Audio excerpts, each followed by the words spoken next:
Hello everyone, welcome back to my channel. So guys, आज की video में मैं बनाऊंगी ये डिज़ाइनर कुर्ती जिसके नेक एंड स्लीव पर हमने एम्ब्रॉयडरी की है। एंड ये एम्ब्रॉयडरी मैंने सिंपल सिलाई मशीन से की है और साथ में हमने ये मिरर वर्क किया है। सो गाइज़, बनाने के बाद ये जो कुर्ती का लुक है वो आप देख सकते हैं, बिल्कुल स्टाइलिश और यूनिक डिज़ाइन बना है। एंड आजकल ये डिज़ाइन काफ़ी ट्रेंड में भी है। सो इस तरह के नेक और स्लीव डिज़ाइन काफ़ी कॉस्टली मिल रहे हैं मार्केट में। सो ये जो डिज़ाइन है हमने बिल्कुल प्लेन फैब्रिक के साथ बनाया है। एंड ये फैब्रिक बहुत ही चीप रेट पर मार्केट में मिल जाता है, लगभग 30 से 40 पर मीटर के हिसाब से ये मिल जाता है। सो ये हमारी बिल्कुल रेगुलर सिंपल कुर्ती है। इसके नेक पर और स्लीव पर जो हमने डिज़ाइनिंग की है उसके लिए आगे वीडियो में देखेंगे। तो इस वीडियो को लाइक करके शेयर ज़रूर कर दें और चैनल को सब्सक्राइब करके बेल बटन ज़रूर दबाएं। तो देखिए, ये कुर्ती बनाने के लिए हमने सबसे पहले अपनी सिंपल रेगुलर कुर्ती कटिंग कर लेनी है। सो यहाँ पर जो कुर्ती का मेजरमेंट है वो देख सकते हैं। तो आपकी जो रेगुलर कुर्ती मेजरमेंट है उसी के बेस पर आपको ये स्लीव एंड कुर्ती कट कर लेना है। एंड ये कुर्ती और स्लीव हमने 2 मीटर फैब्रिक से कट की है। तो सिंपली जो भी लेंथ आपको रखनी है उसी के हिसाब से इसको कट कर लेना है। एंड इसके बाद हमने यहाँ पर फ्यूजिंग पेपर लिया है, ये पेस्टिंग पेपर भी आप इसको बोल सकते हैं। इसकी जो लेंथ ली है वो मैंने 14.5 इंच ली है और जो चौड़ाई ली है वो 14 इंच ली है। सो इस तरह से लेंथ है। तो लेंथ वाइज हम इसको डबल फोल्ड कर लेंगे।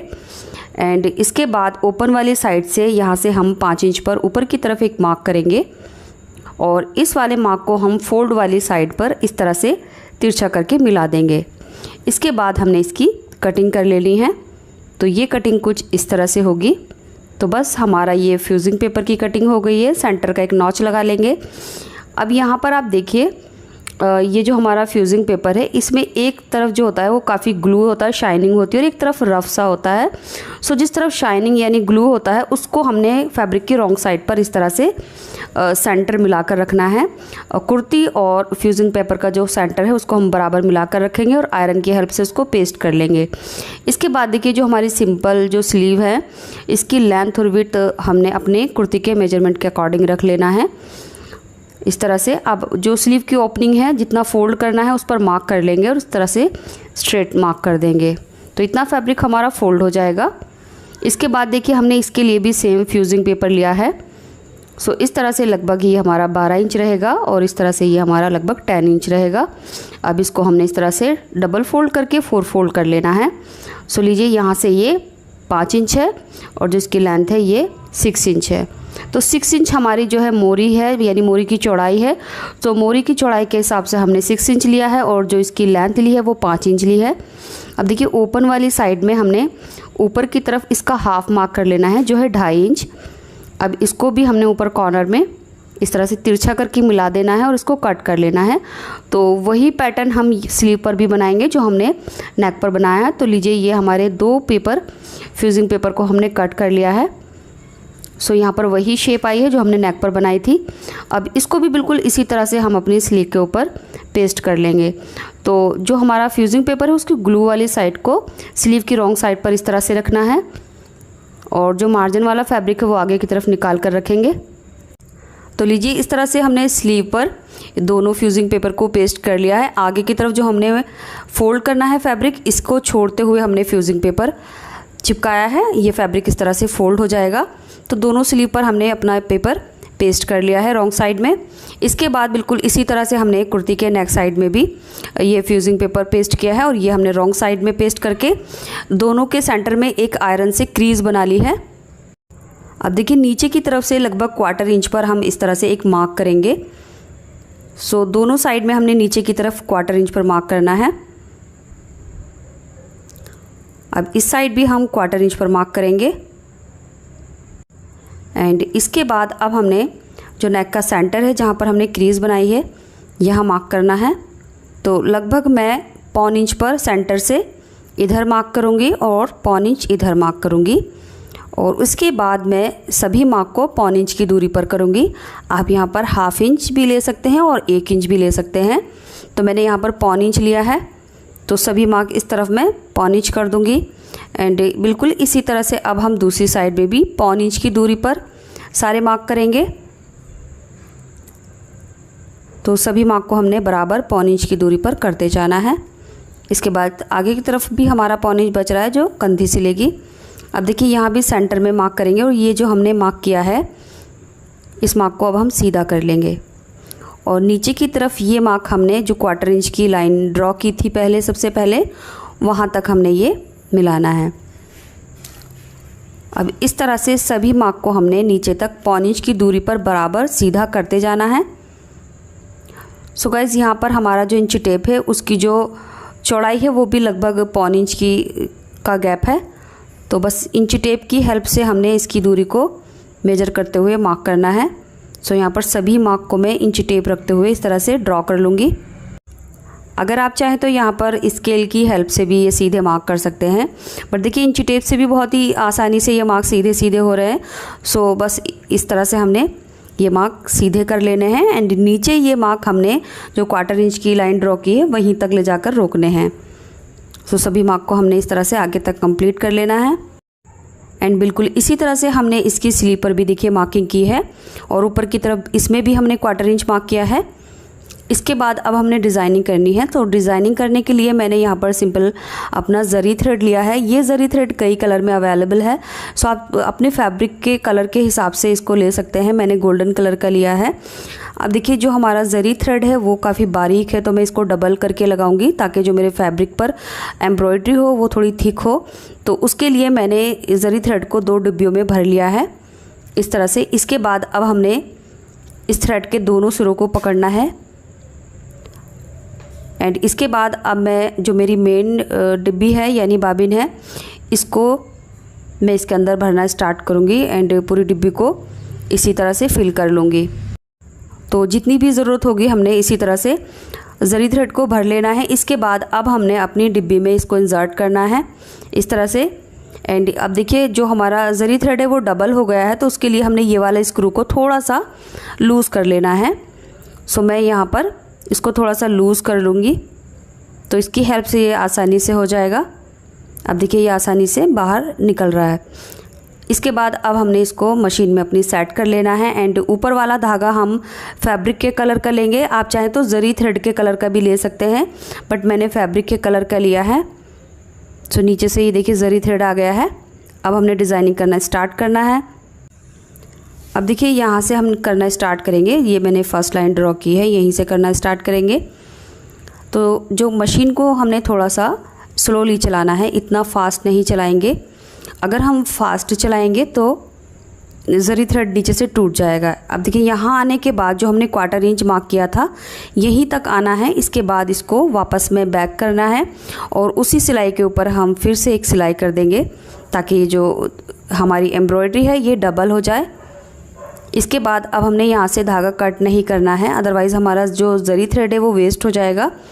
इस तरह से हम लेकर दूसरी साइड में करना स्टार्ट करेंगे और इसको भी हमने वहीं जाकर रोकना है जो हमने 1/4 इंच का मार्क किया था यहाँ तक। अब यहाँ से हम इसको फिर से टर्न कर लेंगे। तो देखिए ये हमारी डबल वाली लाइन है और ये अभी सिंगल है, इस पे हमने फिर से दोबारा करना है तो ये भी डबल हो जाएगी। अब बिल्कुल इसी तरह से हमने सभी जो मार्क किए हैं उन पर इसी तरह से सिलाई कर लेनी है।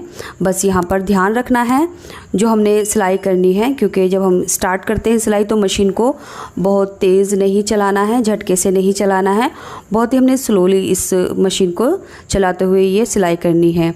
तो अगर मशीन तेज़ चलेगी तो नीचे से जो ज़री थ्रेड है वो टूट जाएगा और यहाँ पर जो आपका वर्क है वो ख़राब हो जाएगा। सो इस चीज़ को आपको ध्यान रखना है।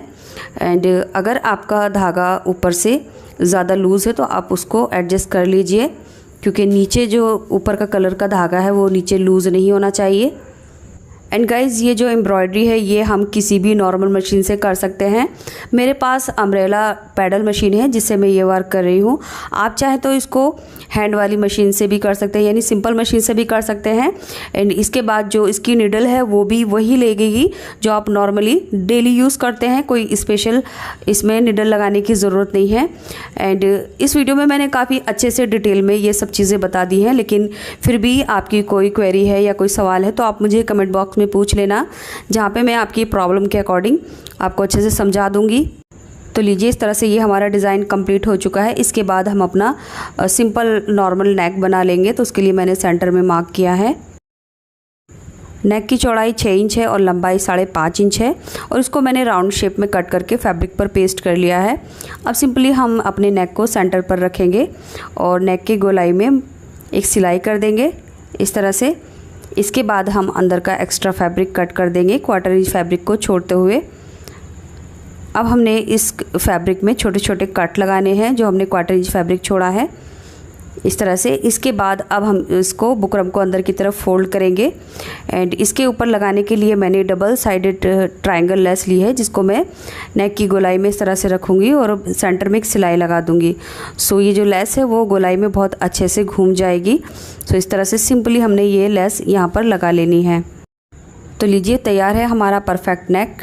अब हमने जो नेक के अंदर की बुकरम है उस पर हैंड स्टिच कर लेना है। सो इसकी गोलाई में हम तुरपाई कर लेंगे जिससे हमारे नेक में बिल्कुल अच्छे से फिनिशिंग आ जाएगी।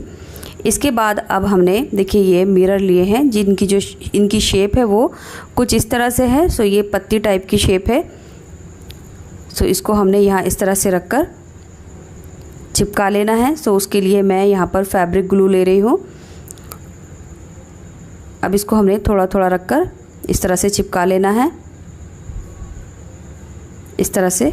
और जो इनका गैप रहेगा वो लगभग 1 इंच रहेगा। सो इस तरह से 1-1 इंच के गैप पर मैं ये सारे मिरर लगा लूँगी। सो यहाँ पर मैंने छोटा साइज़ लिया है देखने में और बनने के बाद ये बहुत ही ज़्यादा ब्यूटीफुल और यूनिक लगा है। अब इसकी लेंथ में जितने भी आएंगे हम लगा लेंगे। इसके बाद नीचे की तरफ जो 3 हमारे ये मिरर हैं इनको हमने कुछ इस तरह से ये शेप पत्ती की शेप देते हुए तीनों को इस तरह से यहाँ पर अरेंज करना है। सो इसका लुक और ज़्यादा बढ़ जाएगा नीचे से। तो देखिए इस तरह से सभी हमने मिरर लगा लेने हैं जितनी भी हमने यहाँ पर लाइन बनाई है।